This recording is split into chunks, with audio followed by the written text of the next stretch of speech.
Hello, and thanks so much for joining. I'm incredibly excited that Tricia Croasdell, Global Chief Executive Officer of World Animal Protection, joins us today. Welcome to the podcast, Tricia. I'm so excited to have you here.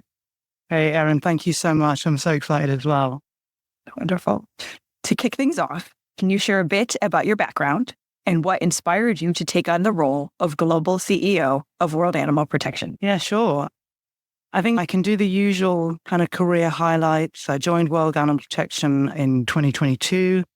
I spent my time in politics, in government, and before moving into the kind of environment and animal welfare sectors. But really for me, it started a lot longer than that. I grew up in South Africa. I was born in Zimbabwe, and I spent the early part of my childhood in South Africa, just for folks listening in who know it. North of Durban in KwaZulu-Natal, a place where it was rich in biodiversity and nature and wildlife. And I think for me, that early stages of your life when you spend it and you see wildlife in the wild, just roaming around, it has a transformational effect on you. And I think it's never left me. And so I think I knew all the way through my career to this point that I would end up working with animals in some way, shape, or form. And so when the opportunity arose to take on the role, I just jumped at it, really. Amazing. And I sure you think for so many of us, experiencing wildlife helps us to connect to the importance of protecting animals, of protecting nature and their environments. And for you to discover that so early on in your life and find that calling is incredibly inspiring. It's amazing. Yes. Yeah. I think for me, I just think that you can make a change as an individual, and small amounts of people can change the world. You don't need entire sort of millions and millions, although that helps. But so for me, it's been a kind of a journey to this point that has really allowed me to evaluate what is important in my life. And I feel like I am finally in the position where I'm doing a job that I care deeply about, that speaks very much to my values and my passion, but it also speaks to that kind of like global change and that transformational change we need to make. And for me personally, that transformational change we need to make for animals, because we have to be their voice. And that's really where my kind of heart lies in doing this role and being part of the World Animal Protection family. Wonderful. And I absolutely hear you and agree. With any podcast discussion, you're trying to make sure that we're talking about at least some ideas for how anyone listening can make a small change, ideally within the week, ideally personally or professionally. We certainly want to make sure we come back to that as we discuss some of their areas of focus. I think that's a perfect segue to talk a little bit about, as you've stepped into your new role, what are some of the key priorities that you see for World Animal Protection for this year, for the next few years, and how you're thinking about defining and measuring success? Yeah. So, I'm a little over 2 months, I think, in this role, but 2 years in World Animal Protection. And really, as an organization, we are focused on 2 global goals. And one, if you can break it down into a pithy form, is just take the factory out of farming, to really take that intensity out of our food system and move to a more nature-based, more plant-based diet, but also move to a healthy, humane, equitable food system. And that's one of our goals. And the other goal is to really stop wild animals from being cruelly exploited for profit, which I know we're going to dive into today. And for me, those are, if you like, the big focuses and what it means in the next few years. On the food systems work, it's making sure that the animal welfare voice is right in the center of the just transition around our food system, right in the center of how, by removing animal cruelty, you can create a system that is more equitable, that is more humane, that is more sustainable, that is more in line with nature, environment, our climate, all of those incredible things. And part of that work is by really helping the public see the way in which meat-producing companies are destroying the earth, as well as creating lives of misery for millions and millions of animals. And the second part of our work is really trying to transform and educate around the system that involves wildlife farming, involves the use of animals in exploitative ways for profit, whether that is in fashion, whether that's in traditional medicine, or whether that's in tourism. And I think for us, we see an opportunity in the next year or so to really, really push on the tourism front and really get some of the last big beasts of the Northern Hemisphere tourist and travel companies to move in a way that we know consumers are demanding and that consumers are starting to vote with their feet. So underlying all of that is a kind of education of the problem, but the success measures really are about moving the system. So for us as an organization, we talk about systemic change. And so making those lasting changes for animals. And I think that's where we have to educate people to that point where they understand that they have a role as a consumer and they have choices as a consumer, whether it's in the food systems and or within the kind of tourism fashion. That there's so much power in that individual consumer choice that I feel like, but it's so hard sometimes to unlock that because people are bombarded by so much information. So for us as an organization, it's really trying to cut through and target in on some of those areas we feel like we can move in the next couple of years. And to your point about success indicators, I'd like to see in the next year or so, the likes of TUI or Get Your Guide or Klook, tourist companies, travel companies that have not yet moved to animal welfare friendly policies. Would really like to see them move and join the likes of Expedia and British Airways and Virgin Holidays and EasyJet and Jet2. So many are already on the table. So many have moved in the last few years.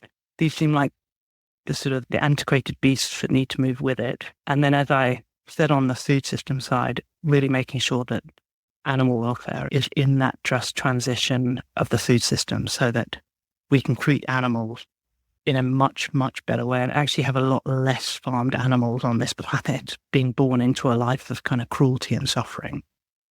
So much to what you just said. I want to make sure that I heard a couple of things correctly and that we elevate these for our listeners, because I think your point about being bombarded with lots of information is absolutely true. And there are times when it can almost seem like there are so many different things to focus on. How do we pick, right? And do particular issues come into collision or conflict or competition with one another?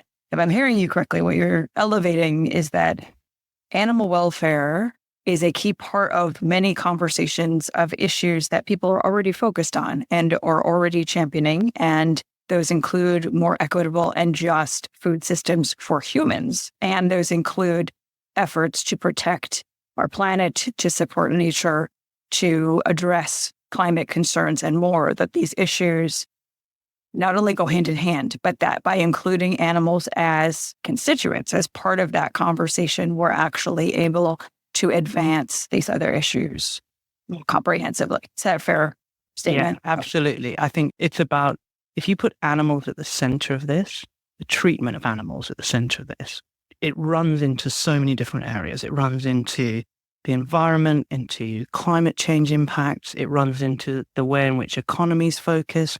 It runs into human health impact.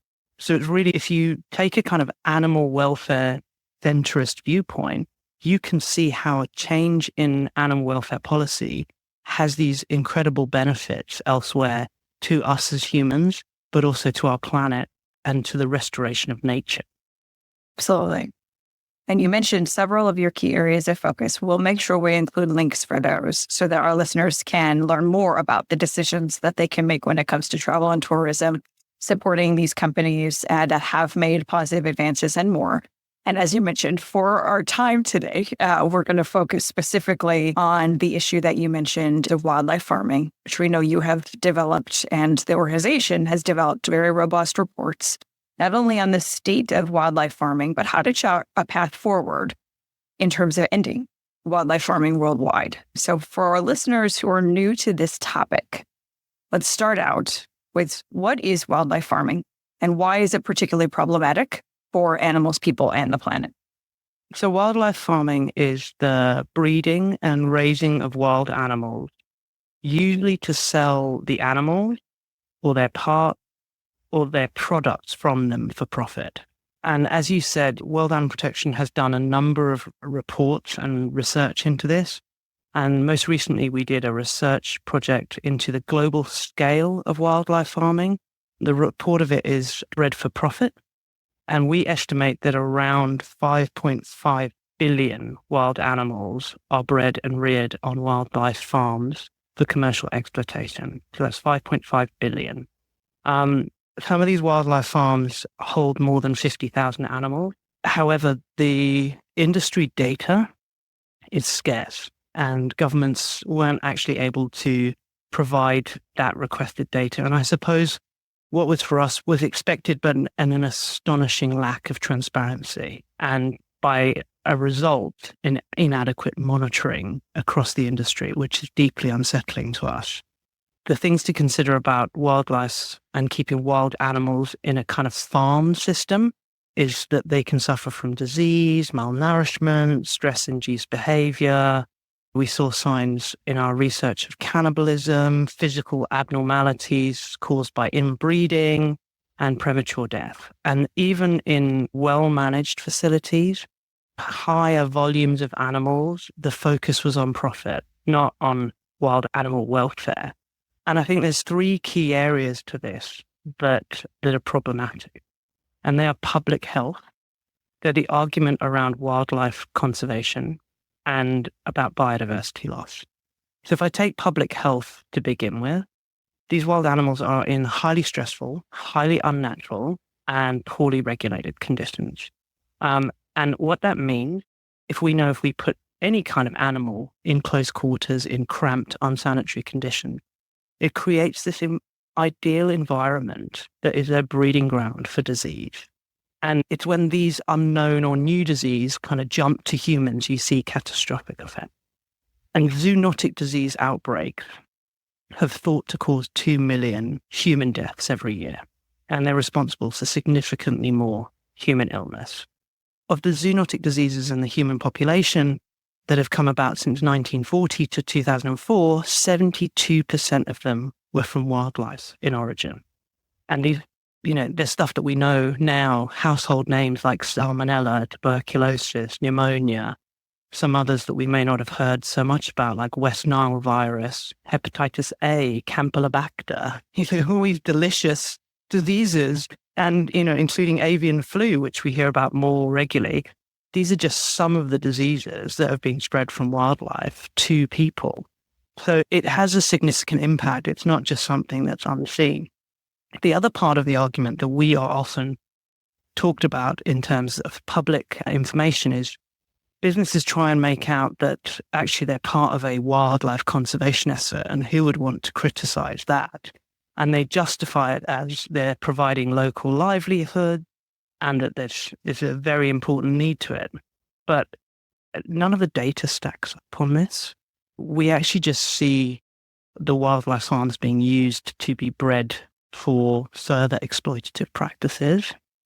And if you look at a sort of third of the species that were reported to be on wildlife farms between 2000 and 2020, a third of them are listed as threatened or near threatened on the IUCN Red List, people might know it, and some others are listed on CITES, which is around the kind of regulation of international trade.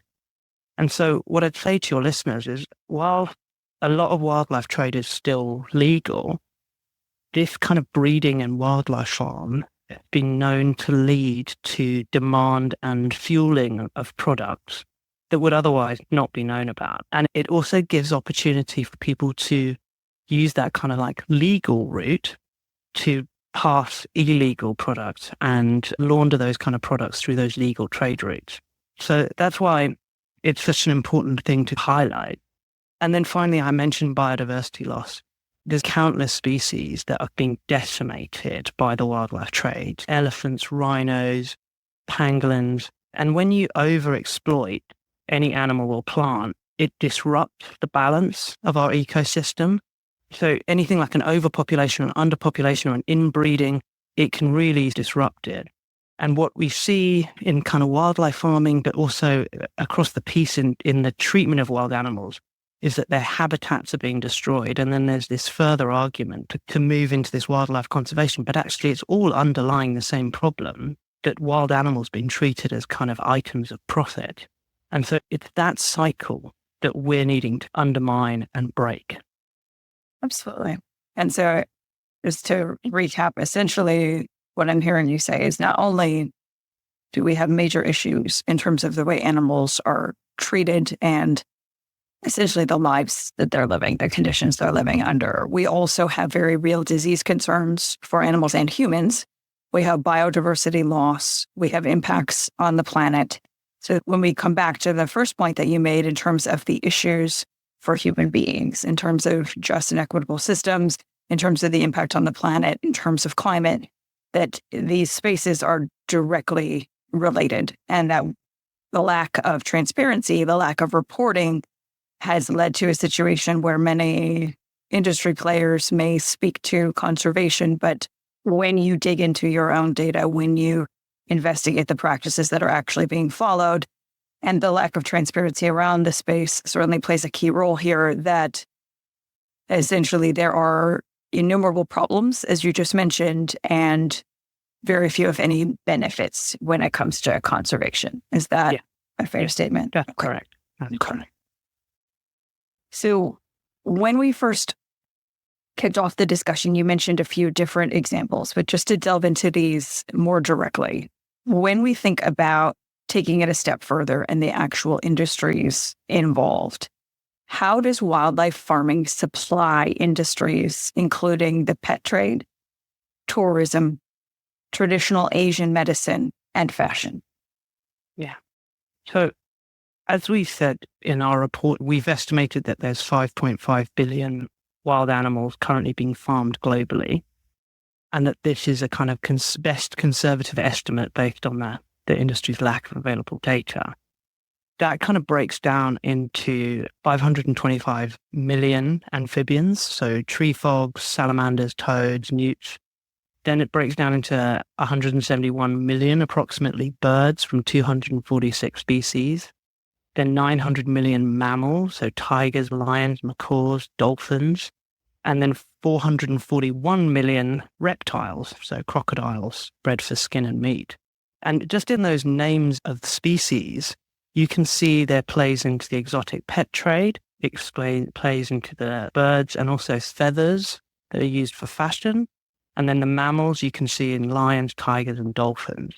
And then the reptiles also for kind of fashion products, as well as exotic meat or wildlife meat that we see happening.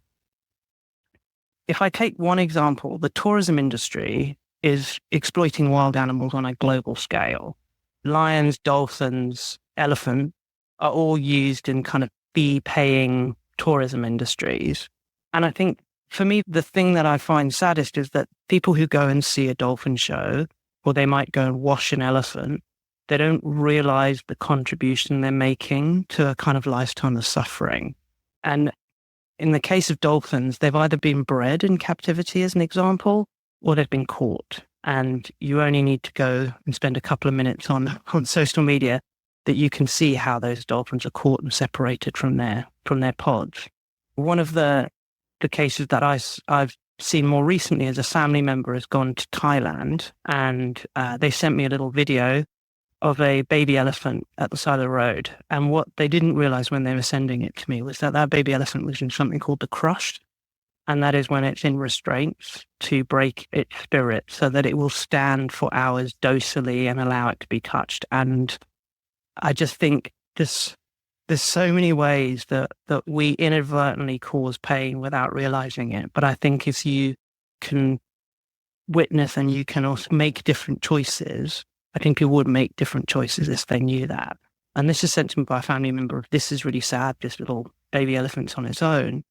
But actually, they didn't really realize what they were witnessing. And it's only through watching it, it's heartbreaking. And I think that's where those industries are playing into these things where they're using animals in a way that is it's not right. I don't know a different way to say it, to be honest. It's just not right. And we see the same maybe with with animals that some people find less friendly, crocodiles and such. They're being bred in farms to become product, to become fashion items. And I just think that we're living in a world now where you can make different choices. And I think that's really where I think the kind of education piece is, that there are these industries that are still profiting and driving to some extent the demand for such kind of products or such sort of experiences. Yeah, thank you so much for sharing those examples. And I've talked a little bit about this before. I just want to say this out loud again for our listeners who may be listening and realizing that there are things that they have chosen to do that fall in these categories and that would be harmful, or supporting practices that are harmful to the animal, because that can be a very difficult realization to come to. And I don't like talking about this. It causes me pain every time, but I talk about it to try to ease that process for other people. I have a degree in animal welfare, and I am someone that at one time rode an elephant and swam with a dolphin and was certainly not always vegan, had very few dietary restrictions. But I want to say at one point I was served alligator at a very young age. There are things that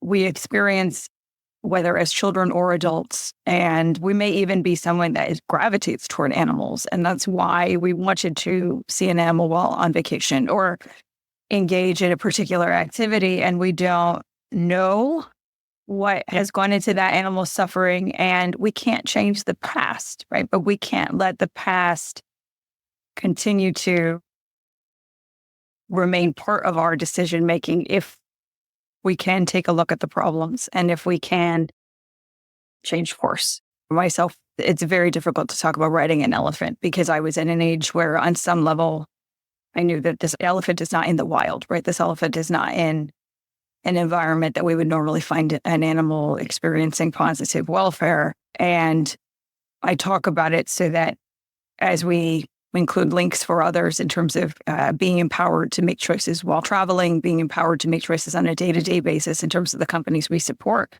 And we may have made decisions that we wouldn't make again, but it's our opportunity to change course and to make changes that do have a big impact. I really appreciate you sharing that. And so glad that you found your calling early in life. And for those of us that have not always made the best decisions for animals, there is always an opportunity to do better.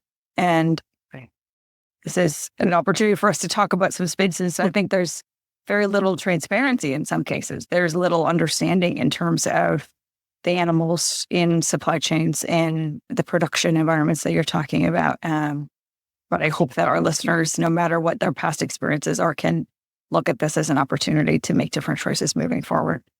Absolutely. I think, and Erin, thank you for sharing it, because I think we've all got those experiences. You know, when I was a lot younger, there used to be a dolphin show in Durban.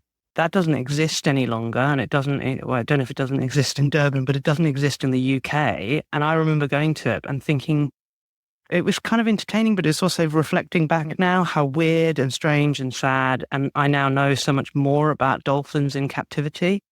I think there's always that chance for it to be a lesson. And I think actually you talking about it and other people talking about their experiences, not as a way of blaming ourselves, but as a way of what we know now. And I think that's where we need to be. We need to be much more positive about everyone is moving on their own journey. And what you know now can make a difference in the future. And I think sometimes those things that we experience when we're younger or we take part in, and then we realize, actually, I don't feel that comfortable about it now. Actually, those are the kind of lessons in life that are so beneficial. And I think for most people outside of our world who don't spend hours thinking about animal welfare, you are sold things in a way that you may not realize. We've seen it. If I can take TUI as an example, as a travel company, the way in which they sell their dolphin experiences at the moment, it's like once in a lifetime, tick it off your bucket list, you'll never forget it. They sell you this idea of fun and entertainment, and you're on holiday with your family, and wouldn't the kids love it? And like you say, I was obsessed by animals as a kid. I always wanted to go and see them. You didn't necessarily know whether you were in the right attraction or the right place. But you need to also just remember that as a consumer, you're also being sold certain things based on guilt, on family, on love, on all of these things. But it's just trying to look beneath the surface, particularly when it comes to animal experiences. Just really look and see and think, if it isn't in a natural environment, if it isn't behaving in a natural way, make a different choice. That's the opportunity you have today. Absolutely agree. And I'm glad that we'll share some resources to help empower listeners with that decision. I think one key part of what you're describing is the planning aspect. So being able to make decisions in advance, to do that digging under the hood in advance, as opposed to in the moment, I think helps to reduce some of those pressures as well. And we can talk more about strategies, but absolutely the focusing on the natural environment is a good, helpful way to filter through those opportunities. Absolutely. So when we think about these spaces, I think we talked about a few of them. Was there anything you wanted to address before we move on? We talked about the pet trade and tourism a bit. I think your report also digs into traditional Asian medicine and fashion. Yes. I think on those, we're working in that space in traditional medicine to try and offer alternatives to the industry, to offer non-animal product alternatives. And likewise, we're very involved with the likes of Collective Fashion Justice, and London Fashion Week earlier this year announced the no use of "sir" on the runway, which I know we've been trying for a long time, and it's the first of the big fashion weeks that has announced it. And now we move on to no feather, no skins. We keep iterating until we have an animal product free fashion week, and not just for London, but for all the other kind of fashion weeks. So all of these, especially things like the fashion industry, if you see it on one of the runways, the likelihood is it kind of filters down into commercial shops on your high street. So that's where we try and play at the area or focus on the area or will have the most effect because of the ripple down that it might happen. But they're all, to some extent, still involved in that kind of wildlife farming and the farming of kind of animals for product. But I think we'll probably get into it further down.